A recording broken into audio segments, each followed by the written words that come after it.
So we're talking about luxury hospitality, which is an interesting topic and one that still a mystery. Why? Because if we go back to the notion of luxury, before it was about craftsmanship or owning something that somebody else don't have it or can't have it or unreachable. Today is an emotional status, right? Experience. Absolutely. I don't know if it works. Yes. Hello, good afternoon, everyone. Nice to be here with you. Thank you, Filippo, for the introduction.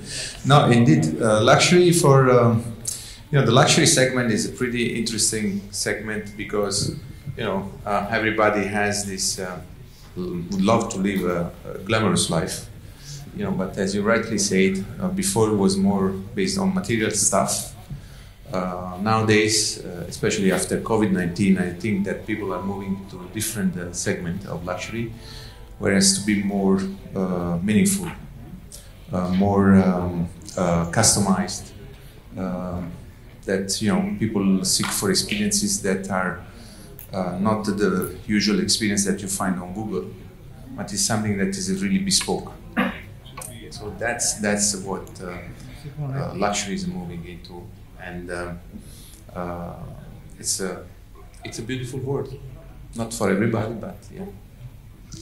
Obviously, you have a pedigree which is it's quite luxurious, let's put it that way. You started with Constance Hotel, then you worked for the best Shangri-La in Asia, Philippines, KL, Malaysia, Nikki Beach, Kempinski, so all the way to your current position at Zulal Resort, which is a wellness resort. Correct. So why there is the need to combine luxury with wellness? It's something that and you will see this in the next few years. Wellness is one of the tourism segment that is constantly growing. There is more and more interest, even from regular five-star brands. What really luxury means in a wellness resort is really not just what the guests can touch and feel, but it's more what they take away with them after staying with us, which we sell it as a sustainable lifestyle, which nowadays is becoming a luxury. So we basically take our guests through a journey. You mentioned before, I love to say this story because before I used to work with Nikki Beach and we used to intoxicating people. Now I'm detoxicating people, so it's the reverse of the coin that I'm seeing. And when you again, COVID-19 has given us a lot of thinking. We have one health, so people now that can afford and have the means, they invest more and more in meaningful experiences, and they look for places like Zulal. You know what is interesting is that when they created the Ritz-Carlton company, Host, which I was with him 2 years ago, and just before the COVID, and quoting from him, he said, the philosophy, so ladies and gentlemen, service ladies and gentlemen, was his definition of a luxury service. But now they're coming up with 7-star hotels, so the 5-star is not enough anymore. So it seems like there is something missing, simple question, is the client getting it, the luxury product and experience, or do we need to add more to signify that place is actually on a different level? I think you have, nowadays you have more and more people that can, they gain more and more wealth, but doesn't necessarily mean that they understand luxuries. So the world is adapting to that, the luxury world is adapting to that. You can have 7-star hotels, but it doesn't necessarily mean that this is what really a guest wants as a luxury experience. A luxury experience can be just having a tent in a desert with a private butler, rather than being in a glamorous and shining hotel in the city center. So everybody has his own personal interpretation of luxury, but I personally think that people that are constantly in use of living in that lifestyle, I think that they are becoming less and less bling bling and going more back to the roots. They're looking for more meaningful experiences, things that they can take away with them and cherish rather than all this bling bling that impress the new rich, basically. We had before the panel talking about human resources. How difficult it is to recruit the right people to work in a luxury environment? It is very difficult. It is very difficult,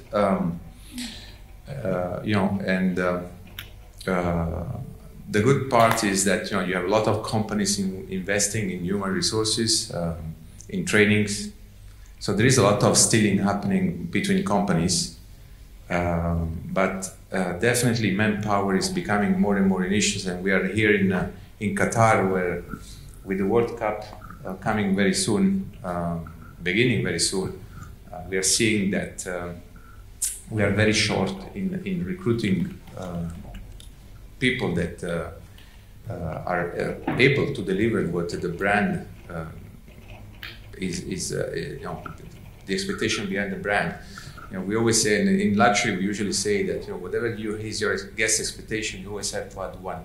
So it's always expectation plus one. And to train and make people understand when you hire someone, it's becoming more and more difficult to do that. But definitely we are forced to invest in training, and we are forced to invest as well in giving people an understanding that is they are not in a short run with companies, but once you invest in the right people, it's better to invest in the long run, giving them a career path in order to keep and have your loyal employees staying with you. How big is your hotel? My hotel, Zulal is two hotels in one, because we have two properties. We have one hotel that is under 20 rooms, is meant to host families, while the other hotel is 60 rooms and is for adult only. It's a 16. You need to be 16 and above to check in that side, and this is because what we do is we are very close to be medical. We don't do anything invasive. All the rest we do. And it's a life transformation experience. So you need to be in an environment where there is less distraction. We have a minimum stay of 3 nights, because when you do wellness, you cannot do wellness on one night stay. So we need a minimum of nights for people to understand what is their journey. We show them the way, but they need to embrace that. Because we don't say and we don't preach that we make them live longer, but we make them live better. That's the catch. In my hotel, we transform everything. There is nothing that comes out from a can. We produce our in-house cereals. We do our everything is done with the intention not to harm the body. We don't use sugar. We don't use salt. So everything that can harm a person's health is banned from our hotel. Wow. I'll come back to that subject. So, and the reason I ask you how big it is, your asset, is because can you get a luxury experience in a 600-bedroom hotel? Good question. Good question. I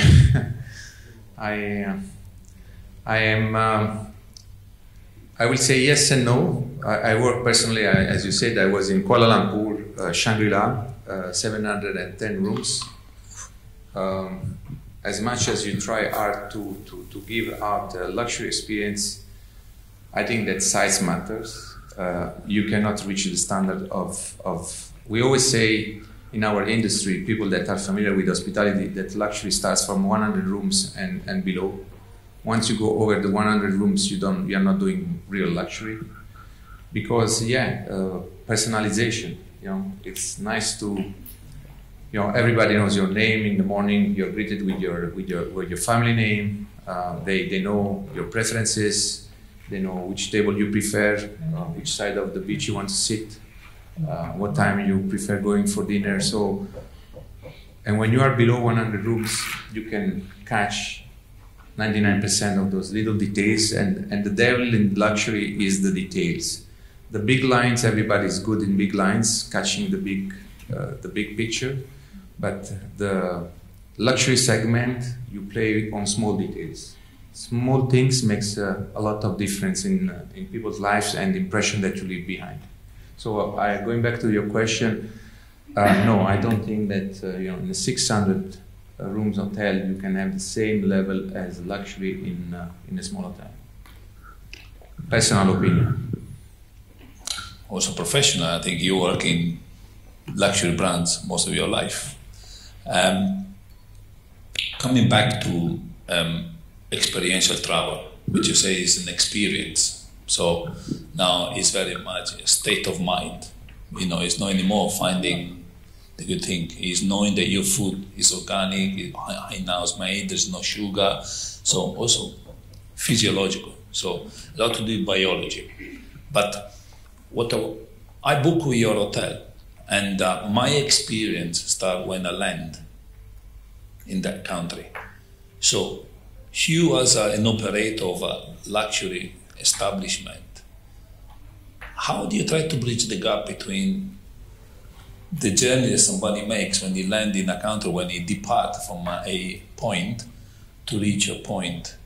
You know, because I always see the luxury is when you come into the estate, is taken care of. But the part before is the one lacking the experience part of the journey. Yeah. What you're trying to do to bridge the gap? I think that's a very intelligent question that you're asking, and I think that for me is what will become next in a luxury experience. And I give you an example of what you just said. Imagine that you are going for your holidays, and for any reason you miss your flight, right? So I think that the future will be connectivity. Will help us a lot, because imagine if you don't have to do anything because your airline knows that you're gonna miss your flight. Automatically your hotel knows that you're gonna arrive late.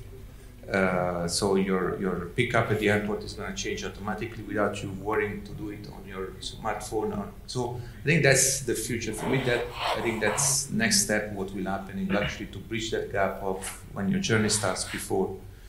As well, there is a lot of brands that know that that pre-arrival part of your trip is a very important. And many brands already have started to have a number of actions that they start to take get in touch with the clients before the guests, before they arrive, a few days before their departures, in order to start to put them in the mood of going and going for a great experience. So that the brands are reaching out even before the hotel, the guests get physically in the hotel, and that's in order to cover and make sure that the experience they're going to have is a good one. Do you feel the luxury experiences in hospitality are going back to basic, or they're going more towards closer to technological advancement? It's a mix of the two. I think we need technology in order for us to help us to provide that experience, that not necessarily it is a technological experience, but you need that technologies in order for you to deliver certain services. We can see the trend of people that, especially people that have been living in the elite of the world, were going back to the roots, going back to very basic experiences, which for them means luxury, but you still cannot get away, from being technological. My hotel, we practice digital detox, meaning that we are very low tech for front side of the guest, but we are very high tech behind the scenes, right? But we don't carry mobile phones. We don't let guests carry mobile phone. The mobile phones for the guests is only allowed inside their bedrooms. But for us, we need a lot of technology behind the scenes. We have a lot of medical equipment, which is requires. We do screen our guests before their arrival, after their arrival. We do a lot of collection of data, because again, for us particularly, we're looking into giving them something that they can carry forward when they go home, which is their well-being. So we need that information. We need to get and store that information somewhere and use it in the future for their own well-being. So it's a little bit of both. Another question I have: if you go back in time, the property like Constance, that you work in very luxury resorts, right, in remote islands, Seychelles, Mauritius, and so forth, and look now that you're due to open, or you just opened this wellness resort, what are the challenges you are facing then and the challenges you're facing now in servicing this type of clientele?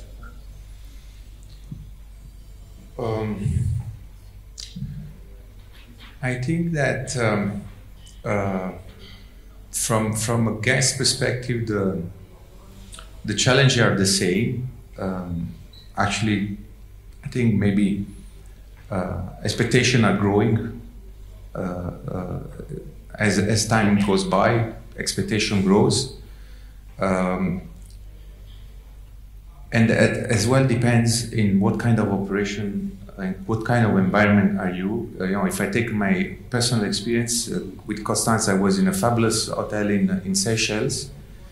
The environment there was more luxury with feet in the sand, but with the 2-star Michelin dinner in the evening.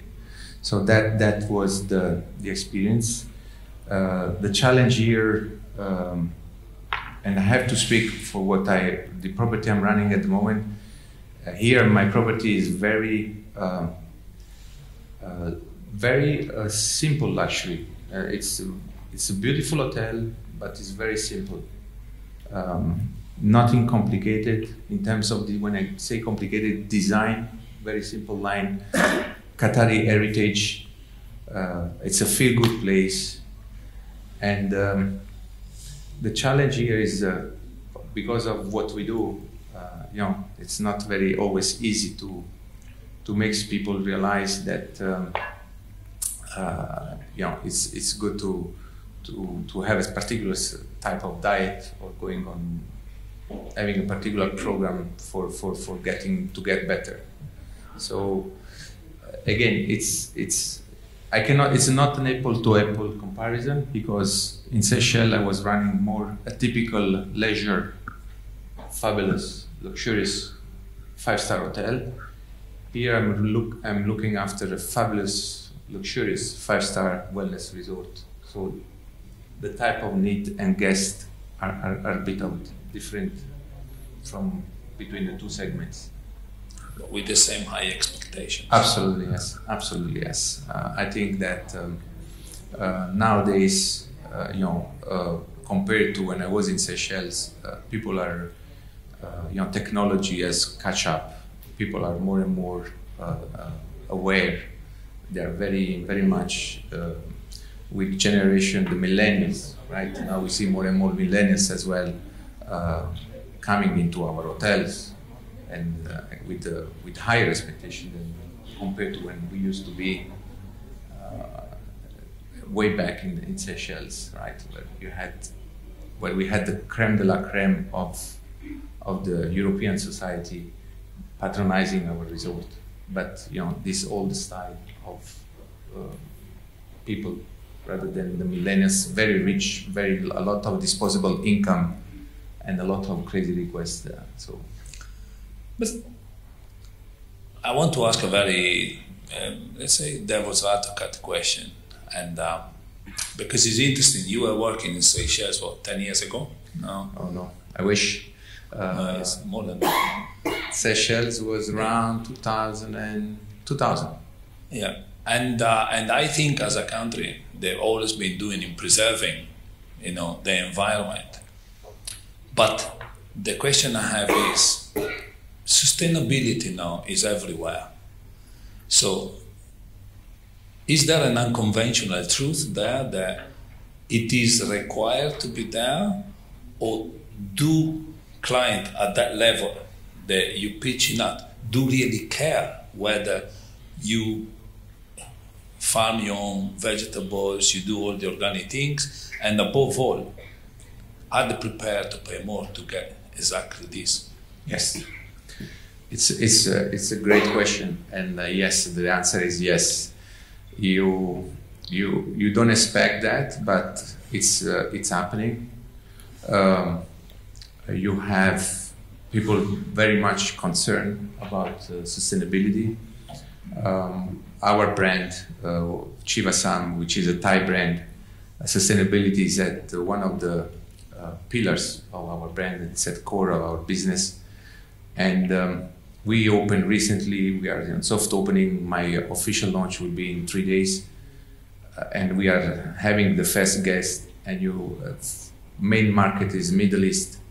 You will be surprised by how many people commented on asking us not to print too many times their wellness itinerary, because it's something nice that is not nice for the environment.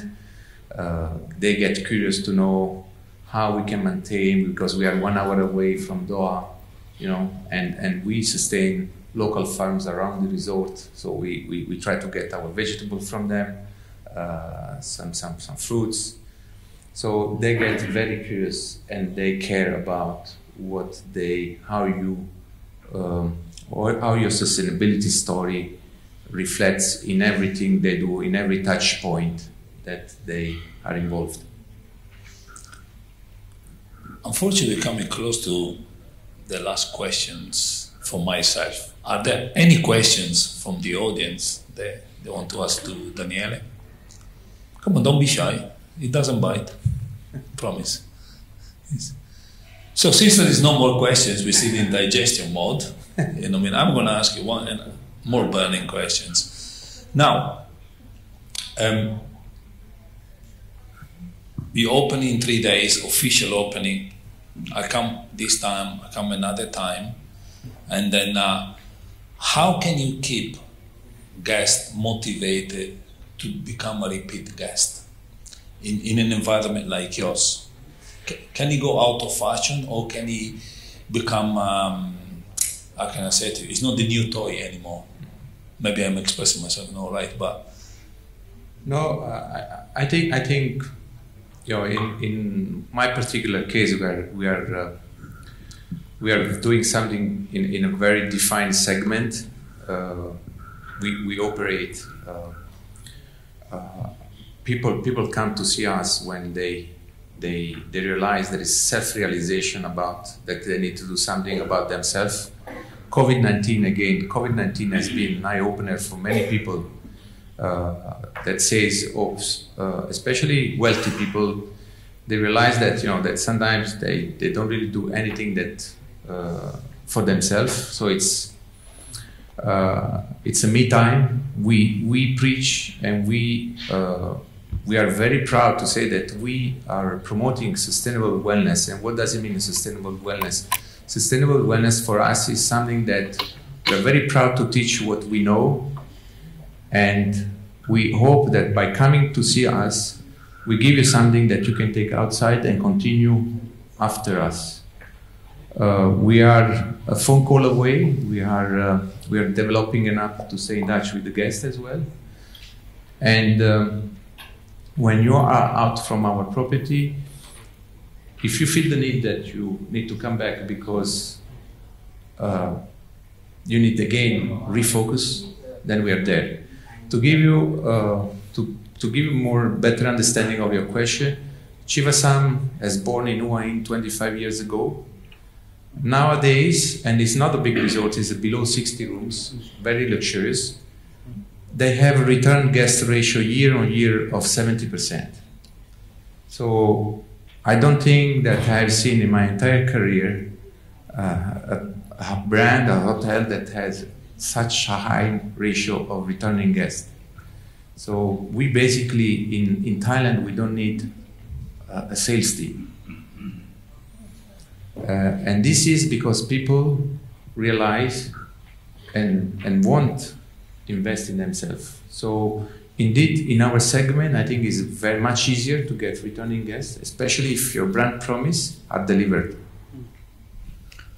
For some of the Lux brand, on the subject of loyalty, it's quite interesting that in 2015, Four Seasons spent $15 million taking the top 2,000 guests and taking them around the world, and in exchange of giving feedback. And the simple question was, at the end of the exercise, and after spending $15 million, I don't need a loyalty scheme, because their loyalty is based on my service and the experience I provide. But on the other hand, there was an incredible comment in the report that came out.